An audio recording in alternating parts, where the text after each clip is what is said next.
الحمد لله وكفى والصلاة والسلام على سيدنا محمد المصطفى وأحمد المجتبى وعلى آله الأتقياء وأصحابه الأصفياء أما بعد فأعوذ بالله من الشيطان الرجيم بسم الله الرحمن الرحيم ألم تر إلى الذي حاج إبراهيم في ربه أن آتاه الله الملك إذ قال إبراهيم ربي الذي يحيي ويميت قال أنا أحيي وأميت قال إبراهيم فإن الله يأتي بالشمس من المشرق فأت بها من المغرب فبهت الذي كفر والله لا يهدي القوم الظالمين صدق الله العظيم علم تر إلى الذي حاج إبراهيم في ربه کیا آپ نے نہیں دیکھا اس آدمی کو جس نے ابراہیم علیہ السلام سے اس کے رب کے بارے میں جھگڑا کیا ان آتاہ اللہ الملک اس وجہ سے کہ اللہ نے اس کو حکومت عطا کی سلطنت دی غرور میں آ گیا اور خود خدا کہلانے لگ گیا اذ قال ابراہیم ربی الذی یحیی ویمیت جب ابراہیم علیہ السلام نے فرمایا کہ میرا رب تو وہ ہے جو زندگی دیتا ہے اور موت دیتا ہے قال انا احیی وامیت وہ کہنے لگا میں بھی جلاتا ہوں اور مارتا ہوں فإن قال ابراہیم تو ابراہیم علیہ السلام نے فرمایا فإن اللہ یأتی بالشمس من المشرق بے شک اللہ سورج کو مشرق سے لاتا ہے فأت بها من المغرب تو اس کو مغرب سے لے آ فبہت الذی کفر تو کافر حیران رہ گیا دلیل سن کر اس کا منہ کھلا رہ گیا واللہ لا یہدی القوم الظالمین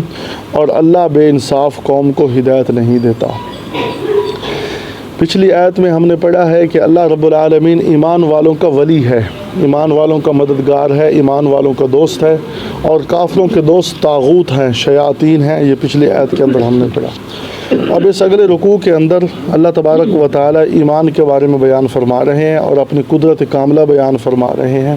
اور قدرت کاملہ کے ذریعے مردوں کو زندہ کرنا یہ ایک مشاہدے کے طور پر اپنے نبیوں کو دکھلا رہے ہیں یہ بتلا رہے ہیں تو پہلی آیت مبارکہ میں جو ابھی ہم نے پڑھی ہے حضرت ابراہیم علیہ السلام کے خاص مناظرہ کا ذکر ہے ابراہیم علیہ السلام کا یہ مناظرہ کب ہوا اس میں مفسرین کی دو رائے ہیں ایک رائے یہ ہے کہ نبوت ملنے سے پہلے ہوا کہ اللہ تعالیٰ نے خود ارشاد فرمایا وَلَقَدْ آتَيْنَا إِبْرَاهِيمَ رُشْدَهُ مِنْ قَبْلِ ہم نے بچپن سے ہی ابراہیم علیہ السلام کو رشد و ہدایت پر چلا دیا تو یہ چھوٹے سے تھے ان کا والد جو آزر تھا وہ سرکاری ملازم تھا اور وہ بتوں کا انچارج تھا جہاں بت رکھے ہوئے تھے نا اس وہاں کا انچارج تھا وہاں کا وہ وزیر اعلیٰ تھا بتوں کا تو اب جب وہ اپنے باپ کے ساتھ جاتا ابراہیم علیہ السلام تو وہاں کے عجیب مناظر دیکھتا تو اس وقت وہ نمرود کے سامنے گیا ایک دفعہ اپنے والد کے ساتھ اور وہاں ان کا مناظرہ ہو گیا اور نمرود کو لاجواب کر دیا یہ بعض مفسرین کی رائے ہے لیکن اکثر مفسرین کی رائے یہ ہے کہ یہ مناظرہ ابراہیم علیہ السلام کا نبوت ملنے کے بعد ہوا ہے اللہ نے نبوت عطا کر دی نبوت ملنے کے بعد پھر اللہ نے ابراہیم علیہ السلام کو جب آگ میں ڈالا گیا آگ میں ڈالے جانے کے بعد جب اللہ نے ان کو کامیاب کیا پھر اس کے بعد ابراہیم علیہ السلام کا یہ مناظرہ ہوا اور یہ مناظرے کی نوبت اس لیے پیش آئی کہ ان کے علاقے میں قحط پڑ گیا قحط کی وجہ سے لوگ پریشان ہو کر شاہی خانے کی طرف رجوع کرتے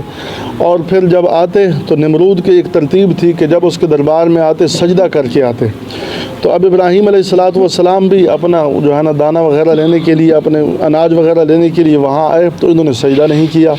جو آس پاس چمچے کلچے بیٹھتے ہیں انہوں نے کہا کہ یہ کیا ہوا سب نے سجدہ کیا اور ابراہیم نے سجدہ نہیں کیا تو بادشاہ نے پھر ان کو بلا لیا اور کہنے لگا کہ تو نے مجھے سجدہ کیوں نہیں کیا ابراہیم علیہ السلام کو کہنے لگا تو ابراہیم علیہ السلام نے فرمایا تجھے کیوں سجدہ کروں سجدہ تو میں اللہ کو کرتا ہوں اپنے خدا کو کرتا ہوں تو اس نے پوچھا تیرا اللہ کون ہے تو ابراہیم علیہ السلام نے پھر تعارف کرتے ہوئے ارشاد فرمایا ربی الذی یحیی ویمیت میرا رب وہ ہے جو زندگی دیتا ہے اور موت دیتا ہے تو ابراہیم علیہ السلام نے یہ تعارف کرایا تو قرآن حکیم کے الفاظ ہیں الم تر الی الذی حاج آپ نے نہیں دیکھا حالانکہ یہ واقعہ آپ صلی اللہ علیہ وسلم کی بعثت سے 2500 سال پہلے 2500 سال پہلے کا ہے یہ واقعہ تو اللہ تعالیٰ فرما رہے ہیں الم ترى کیا آپ نے نہیں دیکھا یہ علمی رؤیت مراد ہے، علمی طور پر ہم نے آپ کو یہ واقعہ اتنا واضح کر دیا کہ گویا کہ آپ نے اپنی آنکھوں سے دیکھ لیا ہے، یعنی اللہ تعالیٰ نے اس واقعے کا اتنا علم عطا فرما دیا گویا کہ آپ صلی اللہ علیہ وسلم نے اپنی آنکھوں سے دیکھا ہے، اس لیے رؤیت سے تعبیر کر دیا کہ علمی طور پر آپ نے نہیں دیکھا۔ حاج ابراہیم فی ربہ، اس آدمی کی طرف جس نے ابراہیم علیہ السلام سے اس کے رب کے بارے میں جھگڑا کیا کہ تیرا رب کون ہے۔ جھگڑا کیوں کیا؟ ان آتاہ اللہ الملک، اس وجہ سے کہ اللہ نے اسے حکومت عطا کی، سلطنت عطا کی، نشے میں آ گیا، غرور میں آ گیا، تکبر میں آ گیا۔ یہ دو عہدہ ہے نا، عہدہ انسان کو فرعون بنا دیتا ہے، تو یہ عہدہ اس کے پاس تھا، یہ فرعون اور نمرود بن گیا۔ 4 بادشاہ ایسے گزرے ہیں جنہیں اللہ نے پوری دنیا کی حکومت دی ہے۔ 4 بادشاہ، 2 مسلمان گزرے ہیں اور 2 کافر، بخت نصر اور یہ نمرود، یہ کافر ہیں، اور سید ذوالقرنین اور حضرت سلیمان علیہ السلام، یہ دونوں مسلمان۔ یہ اللہ تعالیٰ نے ان چاروں کو پوری دنیا کی حکومت عطا کی۔ تو نمرود کو بھی پوری دنیا کی حکومت مل گئی، تو نشے میں آ گیا اور لوگوں کو کہتا تھا جب میرے پاس آؤ تو سجدہ کر کے آیا کرو، میں تمہارا رب ہوں، میں تمہارا الہ ہوں، تو یہ وہ دعویٰ کرتا تھا۔ تو سب تو اس کو سجدہ کرنے والے نکلے، لیکن جن کے دلوں میں غیر اللہ کی کوئی قدر و اہمیت نہیں ہوتی وہ سجدہ کاہے کرتے ہیں۔ ابراہیم علیہ السلام جب گئے تو جیسے ایک عام دربار میں جایا جاتا ہے وہیں تشریف لے گئے اور کوئی سجدہ نہیں کیا، اور پھر دلیل دی جب اس نے کہا کہ تیرا رب کون ہے، فرمایا یحیی و یمیت، وہ ہے جو زندہ کرتا ہے اور مارتا ہے۔ قال انا احیی و امید، کہنے لگا یہ کون سا مشکل کام ہے، میں بھی زندہ کرتا ہوں اور مارتا ہوں۔ زندگی اور موت کی حقیقت نہیں سمجھ سکا۔ زندگی کی حقیقت یہ ہے کہ بے جان چیز میں جان ڈالنا، اور موت کی حقیقت یہ ہے کہ جاندار چیز سے جان نکالنا۔ تو اس نے کہا یہ کام کوئی مشکل ہے، میں بھی کر سکتا ہوں۔ 2 قیدی منگوائے، ایک وہ تھا جس کو پھانسی ہونی تھی، اس کو آزاد کر دیا، کہہ لے دے دیکھ جو مرنے والا تھا اس کو میں نے زندہ کر دیا۔ اور ایک وہ تھا جو آزاد ہونے والا تھا، جس کے آرڈر ہو چکے تھے کہ اس کو چھوڑ دو، تو اس کو اس نے موت کے گھاٹ اتار دیا۔ کہنے لگا یہ کام تو میں نے بھی کر دیا، تو دیکھ لو جس کو مرنا تھا اس کو زندگی دے دی، جس نے جینا تھا اس کو مار دیا۔ تو ابراہیم علیہ السلام نے فرمایا اس کا عقل کام نہیں کر رہا، یہ بیوقوف ہے، اس کا عقل نہیں سمجھ رہا کہ زندگی اور موت کی حقیقت کیا ہے۔ زندگی تو یہ ہے کہ بے جان چیز میں جان ڈالنا، اور موت کے جاندار چیز سے جان نکالنا، تو یہ اس کو سمجھ نہیں سکا۔ ابراہیم علیہ السلام نے فرمایا بات لمبی کرنے سے بہتر یہ ہے کہ ایک ہی بات کی جائے جس سے یہ لاجواب ہو جائے۔ تو فرمایا فإن اللہ یأتی بالشمس من المشرق، فرمایا کہ میرا اللہ تو وہ ہے جو سورج کو مشرق سے لاتا ہے، فأت بہا من المغرب، تو اگر خدائی دعوے میں سچا ہے تو اس کو مغرب سے لے آ۔ اب پتہ چل جاتا ہے تیری خدائی کا اور تیری طاقتوں کا، تو جو ہے نا اس کو مغرب سے لے آ۔ تو اب وہ حیران رہ گیا۔ قرآن حکیم کہتا ہے فبہت الذی کفر، کافر حیران رہ گیا دلیل سن کر، اس کا منہ کھلا رہ گیا۔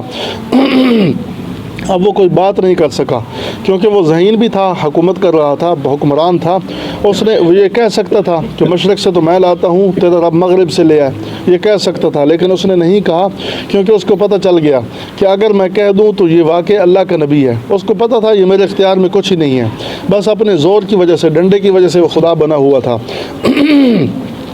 تو اس نے اگر کہہ دینا تو اللہ تعالیٰ نے اپنے خلیل کو سچ کر دکھانا تھا، خلیل کو سچا کر دکھاتے، اللہ تعالیٰ مغرب سے طلوع کر کے دکھاتے تو بہت بڑا انقلاب برپا ہو جاتا اور اس کی ساری سلطنت اور حکومت برباد ہو جاتی، سارے ابراہیم علیہ السلام کی طرف راغب ہو جاتے۔ لیکن اس نے اپنا انجام اور مال سوچتے ہوئے اس نے خاموشی اختیار کی اور حیران ہو گیا، منہ کھلا رہ گیا۔ فبہت الذی کفر، منہ کھلا کا کھلا رہ گیا اور اس نے دلیل کا جواب نہیں دیا، خاموش ہو گیا۔ لیکن دلیل سننے کے باوجود پھر بھی ایمان نہیں لایا، کیونکہ ایمان کی توفیق یہ تو اللہ کے اختیار میں ہے۔ تو یہ کافر جو بادشاہ گزرے ہیں یہ اپنے آپ کو سجدہ کراتے ہیں کہ ہمیں سجدہ کرو، ہمیں خدا تسلیم کرو۔ ابھی ادھر پاک و ہند میں مغل بادشاہ جو گزرے ہیں ان میں سے ایک جہانگیر گزرا ہے۔ جہانگیر یہ بھی اس نے بھی آرڈر کیا ہوا تھا کہ مجھے جب میرے دربار میں آؤ نا تو مجھے سجدہ کرو۔ تو پھر اس وقت حضرت مجدد الفسانی نور اللہ مرقدہ انہوں نے آواز اٹھائی حق پر، انہوں نے اس کے آنکھوں میں آنکھیں ڈال کر بات کی کہ خبردار تجھے سجدہ کرانے کی کوئی اجازت نہیں ہے، سجدہ تو صرف اللہ کی ذات کو لائق ہے۔ تو اللہ تعالیٰ نے ان کے تقوی کی بنیاد پر اس جہانگیر کو پھر ہدایت عطا کی کہ اس کے گھر میں ایک عورت تھی، وہ رافضیہ بیوی تھی، رافضیہ، لیکن اس رافضیہ کے ہونے کے باوجود جب اس کو ہدایت ملی تو اس نے پھر مسلمانوں کی خوب خدمت کی۔ اور پھر اس کے بعد شاہ جہاں گزرا ہے جہانگیر، یہ اور زیادہ دین کی طرف راغب ہوا۔ پھر ان کے بعد جو ہے نا اورنگزیب بادشاہ گزرا ہے، اورنگزیب بادشاہ جن کا نام بڑا مشہور ہے، یہ تو بہت بڑا اللہ والا تھا۔ فتاوی عالمگیریہ ایک ملتی ہے، فتاوی عالمگیریہ، یہ اورنگزیب عالمگیر انہی کے نام سے، فتاوی عالمگیریہ بہت بڑی کتاب ہے، فتویٰ کی کتاب ہے، انہوں نے اپنے زمانے میں لکھوائی تھی۔ یہ بہت بڑے اللہ والے گزرے ہیں۔ مقصد یہ ہے کہ یہ بادشاہ جب اپنے عروج پر آتے ہیں تو پھر یہ ایسے دعوے کر دیتے ہیں کہ ہمیں سجدہ کیا کرو۔ تو نمرود نے دعویٰ کیا، پھر بعد میں بھی کئی بادشاہوں نے سجدے کرائے، لیکن سجدہ تو صرف اسی ذات کو لائق ہے جو ذات ساری کائنات کو بنانے والی ہے، ساری کائنات کو سجانے والی ہے، ساری کائنات کو رزق دینے والی ذات ہے، اسی کو لائق ہے۔ تو ابراہیم علیہ السلام کی دلیل سن کر فرمایا فبہت الذی کفر، کافر حیران رہ گیا، اس کا منہ کھلا رہ گیا۔ واللہ لا یہدی القوم الظالمین، فرمایا اللہ ظالم قوم کو ہدایت نہیں دیتا۔ جس قوم نے ہدایت کا ارادہ بھی نہ کیا ہو اللہ تعالیٰ ان کو ہدایت نہیں دیتا۔ یہ ظالم تھے، بے انصاف تھے۔ تو اتنی بڑی دلیل سننے کے بعد اس کے دل میں داعیہ بھی پیدا نہیں ہوا کہ میں اس رب کو مان لوں، اس اللہ کو مان لوں، اس لیے پھر اللہ نے اس کے لیے ہدایت کا فیصلہ نہیں فرمایا۔ اللہ تعالیٰ ہدایت عطا فرمائے، راہ راست پر چلنے کی توفیق عطا فرمائے۔